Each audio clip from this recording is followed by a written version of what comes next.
So we're taking these porch posts out, putting some cedar posts, but the previous installation had these little brackets that were shown. So what we're going to do, we'll take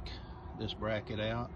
but we'll screw that bolt back into the ground, and in the bottom of our cedar post we'll do about a 1-inch hole, about a 1/2 inch up,